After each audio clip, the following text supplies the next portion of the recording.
Hi hello welcome to hashtag you. నా పేరు Zakir. Phone ట్యాపింగ్‌కి సంబంధించిన ఇష్యూ చాలా కాలంగా బర్నింగ్‌గా ఉన్న విషయం మనకు తెలుసు. అంటే కాంగ్రెస్ పార్టీ అధికారంలోకి వచ్చిన తర్వాత ఫోన్ ట్యాపింగ్ వ్యవహారం వెలుగులోకి రావడం, ఆ కేసులో నిందితులంతా చాలామందిని అరెస్ట్ చేసి జైలుకు పంపించడం, ఆ కేసుకు ప్రధాన నిందితుడైన ప్రభాకర్ రావు, ఎస్ఐబి మాజీ చీఫ్ ప్రభాకర్ రావు, అట్లాగే ఒక న్యూస్ ఛానెల్‌కి సంబంధించిన ఎండీ శ్రవణ్ రావు, వాళ్ళిద్దరూ అమెరికాకు పరారయ్యారు. వాళ్ళకు సంబంధించిన ఆచూకీ ఇంకా తెలియదు. ఈ కాంటెక్స్ట్‌లో ఈ ఎమ్మెల్సీల ఎన్నికల సందర్భంగా ముఖ్యమంత్రి రేవంత్ రెడ్డి ఒక చర్చకు దారితీశారు. ఒక చర్చను లేవనెత్తాడు. ఆ చర్చ ఏంటంటే బీజేపీని డిఫెన్స్‌లో పెట్టే చర్చ అది. బీజేపీని డిఫెన్స్‌లో పడేశాడు ఆయన. మీరు గనక బీఆర్ఎస్‌తో కుమ్మక్కు కాకపోయి ఉంటే, బీఆర్ఎస్ పార్టీతో చీకటి ఒప్పందం చేసుకోకపోయి ఉంటే, మేము ఇంత ఎఫర్ట్ పెడుతున్నాము. అమెరికా నుంచి వాళ్ళిద్దరిని మీరు రప్పించడానికి సంబంధించి కేంద్ర ప్రభుత్వం ఎటువంటి చర్యలు తీసుకుంటోంది? ఇప్పటిదాకా ఎందుకు తీసుకోలేదు? 14 నెలలు గడిచిపోయాయి.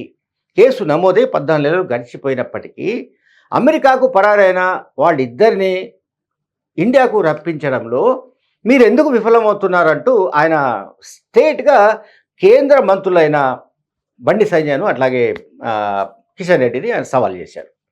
ఇది బీజేపీ కోర్టులోకి బంతి నెట్టేశాడు. ఎందుకంటే ఇంటర్పోల్ సహాయం తీసుకోవాలి, అట్లాగే కేంద్ర హోంమంత్రిత్వ శాఖ అట్లాగే కేంద్ర విదేశాంగ శాఖ ఇవన్నీ కూడా కోఆర్డినేట్ చేసుకొని అమెరికాలో దాక్కున్న వీళ్ళిద్దరిని ప్రభాకర్ రావును అట్లాగే శ్రవణ్ రావును వాళ్ళిద్దరిని ఇండియాకు రప్పించాల్సిన అవసరం ఉంది. సో కేంద్ర ప్రభుత్వం పైన బీజేపీ తెలంగాణ నాయకత్వం, తెలంగాణ నుంచి కేంద్రంలో మంత్రులుగా పనిచేస్తున్న బండి సంజయ్, కిషన్ రెడ్డి ఎందుకు క్రియాశీల పాత్ర పోషించడం లేదని రేవంత్ రెడ్డి గారు ప్రశ్నిస్తున్నారు. సో దీనికి జవాబుగా వాళ్ళు చేస్తున్న అంటే రేవంత్ రెడ్డికి కౌంటర్గా చేస్తున్న దాంట్లో ఎక్కడో పసలేనట్టుగా కనబడుతోంది. వాళ్ళు చెప్తున్న ఆర్గ్యుమెంట్ ఏమిటి? సిబిఐ విచారణకు మీరు ఆదేశించి ఉంటే మేము ఈ కేసు అంతా మొత్తం అందరు తీసి లోపల పారేసేవాళ్ళం అని ఒకటి. అంటే కేసులో ఉన్న వాళ్ళందరినీ. ఇప్పుడు కేసు ఇన్వెస్టిగేషన్ ప్రాసెస్లో ఉంది. ఇప్పుడు బండి సంజయ్ గారి, కిషన్ రెడ్డి గారు చెప్తున్నది ఏమిటంటే కేసీఆర్ను, హరీష్ రావును లేకపోతే కేటీఆర్ను ఎవరెవరైతే ఈ ఫోన్ ట్యాపింగ్లో అనుమానితులుగా ఉన్నారో వాళ్ళందరూ తీసుకెళ్ళి లోపల వేయచ్చు కదా అని వాళ్ళు అంటున్నారు. కానీ అట్లా సాధ్యం కాదు. ఇన్వెస్టిగేషన్ ప్రాసెస్ ఒకసారి క్లోజ్ అయిన ఒకసారి ఒక దశకు వచ్చిన తర్వాత అది కోర్టులో ఇన్వెస్టిగేషన్ ఏజెన్సీ సమర్పిస్తుంది. కోర్టు ఒక నిర్ణయం తీసుకుంటుంది. ఎవరిని అరెస్ట్ చేయాలి, ఎట్లా అరెస్ట్ చేయాలి, దానికి సంబంధించిన పద్ధతి అంతా కూడా చట్ట ప్రకారం ఉంటుంది. ఈ చట్టాలు ఏవి తెలియవని అనుకోవడానికి వీల్లేదు. వాళ్ళు ఏంటంటే రేవంత్ రెడ్డిని ఇరుకున పెట్టాలి. రేవంత్ రెడ్డి వీళ్ళతో కుమ్మక్కై ఉన్నాడు, ఎవరితోటి బీఆర్ఎస్కు సంబంధించిన వాళ్ళతో కుమ్మక్కయ్యాడని ఒకసారి, అందుకే ఈ కేసును జాప్యం చేస్తున్నాడని ఇంకోసారి, అట్లాగే సిబిఐ విచారణకు రాష్ట్ర ప్రభుత్వం ఎందుకు వ్యతిరేకించిందని ఇంకో సందర్భంలో ఈ రకమైన కామెంట్స్ చేయడం వల్ల కూడా బీజేపీకి వచ్చే మైలేజ్ ఏమీ లేదు.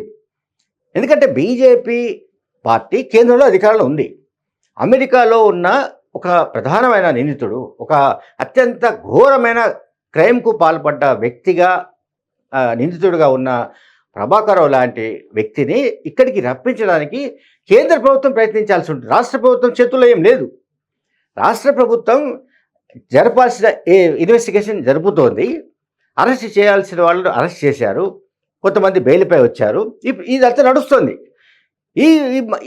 ఈ కాంటెక్స్ట్లో ఎమ్మెల్సీ ఎన్నికల్లో అక్కడ కరీంనగర్ గ్రాడ్యుయేట్ ఎమ్మెల్సీ ఎన్నికల్లో బీజేపీ వర్సెస్ కాంగ్రెస్గా పోటీ కేంద్రీకృతమై ఉన్న కారణంగా అక్కడ బీజేపీని పెద్ద ఎత్తున బీజేపీ పైన అటాక్ చేశాడు రేవంత్ రెడ్డి.